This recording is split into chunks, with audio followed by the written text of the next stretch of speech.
आमाले मलाई क्वेसन के सोधे थाहा छ? युट्युबबाट मैले कति लाख कमाउँछ अरे महिनामा? कति कमाउँछ अरे आमा? मात्रै कहाँ कमाउनु? फोन लाग्छ है लाग्दैन? हिजोदेखि फोन लागेको छैन। लच्छु लच्छु ल काट्यो म्याच साला। हटा रे।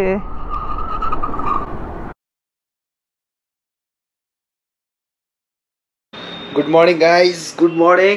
तर 10:52 गयो। मेरो आजकलको डेली काम भनेको के छ?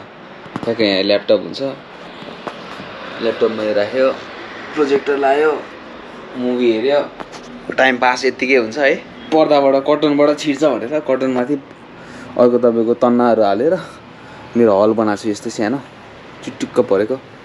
सो यहाँ चाहिँ हाम्रो चाहिँ मुभीहरू चल्छ है, बवाल बवाल। सो यहाँ चाहिँ मुभी हेर्न आउनु फ्रीमा है, हेर्न आउनु पाइन्छ मुभीहरू। सो अब जाउँ माथि जाउँ, म अघि नै उठेको। सो एकछिन माथि जाउँ है त। अब हामी ढ्याङ ठ्याक्क हल जस्तै छ नि त हाम्रो कुरा। सुट्ट गयो होइन, हल्का लाइट पुग्दैन नि त, अँध्यारो भएपछि दामी देख्छ। सो गुड मर्निङ सबैजना। के छ, सन्चै हुन्छ? दिनहरू कस्तो चल्दैछ हजुरहरूको? मेरो एकदम राम्रो चल्दैछ। त्यही हो मेन भनेको, फोन अन भएन, फोनको समस्या छ। मेरो त दसैँ अस्ति सकिसक्यो थियो, फुलपातीको दिन नै फोन बनाएको 36,000 उडिहाल्यो। त्यतिखेर सकिहाल्यो मेरो दसैँ। खानुभयो बाबा? के खानुभयो? खाना भुजा खाएँ ल है। 11 बजी हामी आमाले खाँदैछन्। कडी देखायो। आमाले मलाई क्वेसन के सोधे थाहा छ? युट्युबबाट मैले कति लाख कमाउँछ अरे महिनामा? कति कमाउँछ अरे आमा?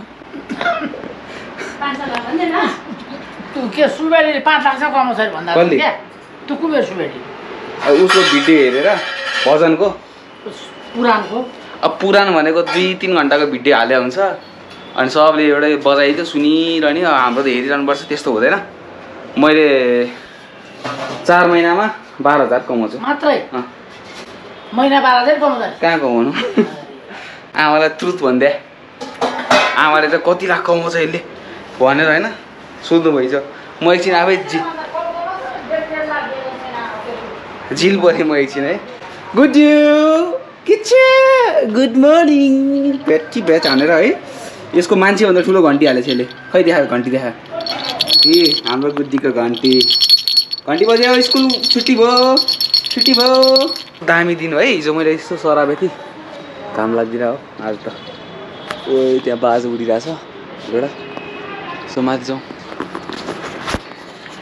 परे बेला खाँदैछु कि मैले आज। उठ्न त म अघि नै उठेँ है, भिडियो चाहिँ मैले बनाएको थिइनँ। सो स्पोर्ट्स बाइक आयो भने त टाङ्ग्रो पो आएर रहेछ, टाङ्ग्रो बाइक। तर बाइक त बाइकै हो। सो वान्स अगेन है सबैजना स्वागत छ च्यानलमा। स्पिन राम्पिकन थप स्पिन स्योर ब्लग्स। अस्ति हामीले उडाको परेवा यही हो, रातो ट्याग। खोर पनि सफा गर्न पाएको छैन, गर्छु म अब। जिउ चिलाउँछ एक्लै गर्न चाहिँ अलिक झ्याउ हुन्छ क्या, त्यही भएर हो। यहाँको परेवा उडेकै छ। यस्तोमा अन्डा पारेछ है। अन्डा त बिग्रेको छैन, अन्डा बिग्रिसक्यो चिसोले। कस्तो ठाउँमा अन्डा पारे हो परेवाले, के गर्ने है। अब हाम्रो पो परेवालाई खोर दिएछ, भित्रै पार्छ बाहिर पार्दैन। अब जङ्गली मलेवाहरूलाई चाहिँ के गाह्रो छ क्या। अब मान्छेले कतिले त घरमा बस्न दिँदैन होइन, तपाईँको के अरे पार लगाइदिएको हुन्छ क्या परेवाले हग्यो भनेर। अब त्यस्तो चाहिँ नगर्नु होला, उनीहरूको घरै हुन्न, अब कहाँ बसोस् त है। त्यही त हो समस्या छ। पछि चराचुरुङ्गी पशु पन्छीलाई नि माया गर्नुपर्छ जस्तो लाग्छ है। भने त्यही हो, भगवान्ले सबैलाई एउटै दर्जाले हेर्छन् नि त, हामीले छुट्याउँछौँ होइन। पशु पन्छी पनि चाहियो नि त वातावरण क्लियर गर्न। तपाईँ चराचुरुङ्गीको आवाज सुन्ने भन्नुहुन्छ, ओहो रमाउनुहुन्छ। तर त्यही परेवा आएर घरमा बस्दाखेरि चाहिँ हटाउनुहुन्छ। तपाईँ अब घुम्न जानुहुन्छ, सौराहा जानुहुन्छ, बर्दिया जानुहुन्छ, अनि त्यहाँ चाहिँ कस्तो रुम चाहियो भने तपाईँलाई चाहिँ चराचुरुङ्गीको आवाज आउने रुम होइन, यताउता भन्नुहुन्छ। तर तपाईँहरूकै भनौँ न, not every one, some one, हजुरहरूकै घरमा चाहिँ परेवाहरू बस्न दिनुहुन्न, बार लगाइदिएर हग्छ भनेर, फोहोर गर्छ भनेर। त्यस्तो नगर्नु होला है। यदि हजुरहरूलाई मनपर्छ भने राम्रोसँग गर्नु होला भन्छु म। सबैलाई चाहिँ दोष दिन्न है। सो अब एकछिन लक्ष्मणलाई फोन ट्राई गरौँ।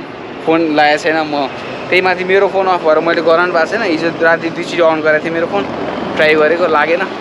सो अब हाम्रो यो झन्डा पनि चेन्ज गर्ने बेला भएको छ। पानीले खाइसक्यो, माया लाग्छ। तपाईँको वर्षमा 2टा झन्डा चाहिँ चेन्ज हुन्छ है। सो यिनीहरूलाई अब म भित्र थुनिदिन्छु पहिला सुरु। अनि दाना पनि लिन जानुपर्छ है आज हामी। परेवाको दाना किन्न जाने है त आज हामी। कहाँ पाइन्छ पनि म देखाउँछु होलसेलमा।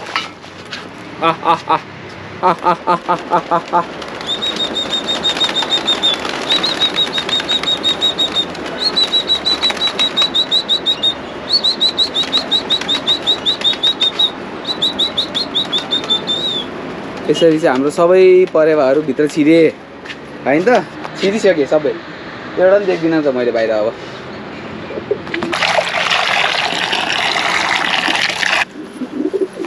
अनि यिनीहरूलाई पानी चाहिँ छोप्नुपर्ने हुन्छ जहिले। सो परेवालाई कहाँ लगेर उडाउँ भइरहेछ होइन, के गर्ने होला त? अस्तिको आयो, अब यो साइड होइन, अब तपाईँको यो साइड किर्तिपुर साइड भनौँ न, सोवर साइड लगेर उडाउनु पर्ला आज चाहिँ। दिमाग बदाइरहेछ। पहिला अब खाना खाउँ है, खाना पनि खाएको छैन। खाना खानुभन्दा अगाडि लक्ष्मणलाई फोन गर्छु, बाबाको फोन माग्नु पऱ्यो, फोन गर्नु पऱ्यो है त। तपाईँको कान्छो छोरालाई फोन गर्दैछु मम्मी है। लक्ष्मण छोरा फोन लाग्छ है लाग्दैन? हिजोदेखि फोन लागेको छैन। लक्ष्मण लेखेको छ, लक्ष्मण। तपाईले डायल गर्नुभएको नम्बरमा अहिले सम्पर्क हुन सकेन, केही क्षणपछि पुनः प्रयास गर्नुहोला। हिजो राति कहाँ उठायो? के भन्नुभयो तपाईँले? एक्लै फोन गर्ने अर्काको भाइले? लाज शरम मैले गरेर बोलेर कि आज बेलुका कि भोलि बेलुका आइपुग्छु भन्थ्यो। ठिकै छ गाइज, अब हामी चाहिँ खाना खाउँ होइन त। फोन गरे भइहाल्यो। म त फोन नलाग्यो भनेर टेन्सन, आफ्नो फोन पनि नभएर होइन। के हो यस्तो यस्तो के पाक्यो हो? ल भात खाऊँ ल, म भात खाऊँ। सो गाइज अब भात खाएको त के देखाउनु है, फेरि पेट दुख्दा। खाना खान्छु पहिला अनि भेटौँला है त एकछिनमा। हेलो लच्चु, कहाँ हो? कहाँ हो त? सेब्रुबेसीबाट भने चाहिँ त्यहाँबाट गाडी चढ्ने हो? अनि फोन सोन लाग्दैन, के लाग्दैन, टेन्सन नदे त धेरै भनेको नि। के रे? ए लामा होटेलमा? कहिले आइपुग्छस् त? आज बेलुका आइज न ल, छिटो राम्रोसँग आइज है। सुन त, त्यहाँ पानी परेको छ कि छैन? Hello hello hello Lachchu, Lachchu Lachchu, hello hello. ल काट्यो म्यास साला। ठिक छ, स्याब्रु बेसी आयो अरे, आउनु लाग्यो अरे भनौँ न। त्यहाँबाट अब बिस्तारै आउँछ। के गर्नु, काम छैन। अनि मैले भर्खर टोइलेट सफा गरेँ। क्लिन क्लिन क्लिन क्लिन भयो। अब यो पानी हाल्न बाँकी छ। काम छैन, केही छैन, केही काम छैन। सो हजुरहरूको यसो केही काम छ भने मलाई काम दिनु होला। महिनाको 1 लाख जति कमाउने काम चाहियो मलाई। हजुरआमाले त अब युट्युबबाट कमाउँछ भनेर भनिदिए। 1 लाख कमाउनु भयो। हजुरआमाले मेरो मुखै देख्दैन थियो नि, म कहाँ घर बस्थेँ त होइन, घुमै गर्थेँ नि। 1 लाखै आउनु भयो त भने जस्तो सजिलो केही पनि छैन गाइस। सो त्यही हो। आज अब एकछिन बाइक स्कुटर लिएर जान्छु। आज म यो स्कुटर लिएर जान्छु, दाना किन्छु। अनि म आज बेलुकासम्म यो भिडियोको इन्डसम्म चाहिँ मेरो मनाङको राइड के हुन्छ, के कस्तो छ, मनाङको राइड प्लान गर्दैछु। के कस्तो छ सिचुएसनहरू बुझेर अनि कन्फर्म गरेर हजुरलाई भन्छु। सिउ सुन है। त्यहाँ गाडी धेरै चलाएको छैन। एउटा गाडीमा कोच्चा कोच गरेर चढ्दैछन् मान्छेहरू। गाह्रो छ। म्यासलाई पानी बन्द आयो यार फेरि। सो मलाई चाहिँ बल्कु जानु छ। Back on the road with my scooty. म चाहिँ पानी पर्ला भनेर ग्लोभ्स लाइन है, अनि मोजा पनि लाइन, जुत्ता मात्रै ढ्याङ्ग घुसाइदिए। घर बस्ने सुरुवाल हेर्दै घिनलाग्दो भएर हिँड्दैछु। तर मान्छे लुगा घिनलाग्दो भयो भने मान्छे चाहिँ घिनलाग्दो छैन है गाइज। उता पानी पर्न सुरु भइसक्यो। म जाने सानेपा परेवाको दाना किन्न जानु छ।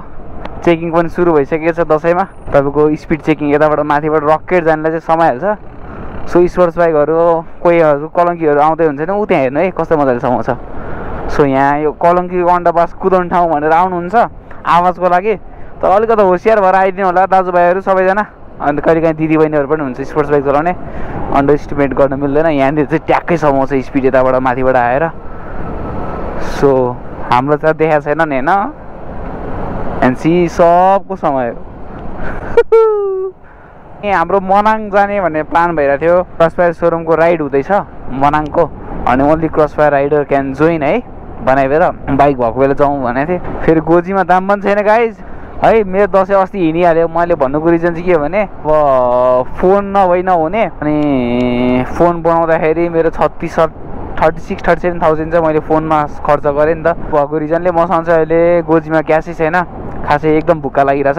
सो अनि एक दुईजना मान्छेहरू ठोकिन्छ, कोहीसँग नि पैसा छैन भन्छ, जोसँग नि पैसा छैन भन्छ। अनि हाम्रो नि यस्तै हो, पैसा छैन व्यापार छैन भन्छ सबले। त्यसपछि चाहिँ ए ल म मात्रै हो, not only me, every one are facing the same problem भन्ने जस्तो लाग्यो। कहिले चाहिँ यो क्राइसिसबाट हट्ने हो हामीहरू थाहा छैन है। अब चाहिँ धेरै कुरा नगरिकन हामी दाना किन्न जाउँ है त। पानीको छिटा आइसक्यो, रकेट अब कुदाउने हो म। हाम्रो स्कुटर फेरि रकेट कुद्छ नि फेरि भोलि। पानी आइसक्यो, भिज्छ कि के हो, मैले रेनकोट ल्याएन मुनिको। हो छिटै जानुपर्छ यार, छिटो आइसक्यो पानीको, त्यसै त हुँदैन।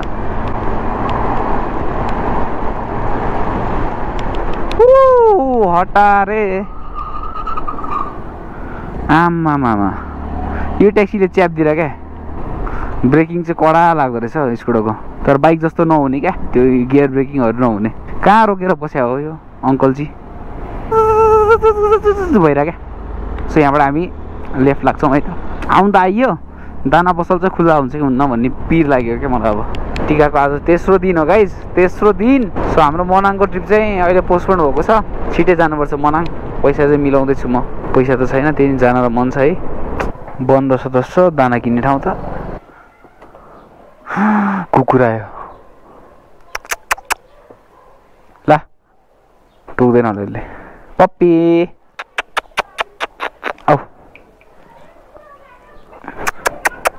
पप्पी दाइ।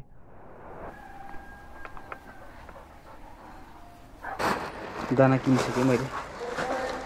ओ अब घर भेटौँ। अब घर गएर भेटौँ है त गाइस। दाना त मैले दिइहालेँ। हाइट कहाँबाट लाने त, कति गइरहेछ नि थाहा छैन। आमामा डुब्ने रहेछ यहाँ त। घर गएर भेट्छु अब।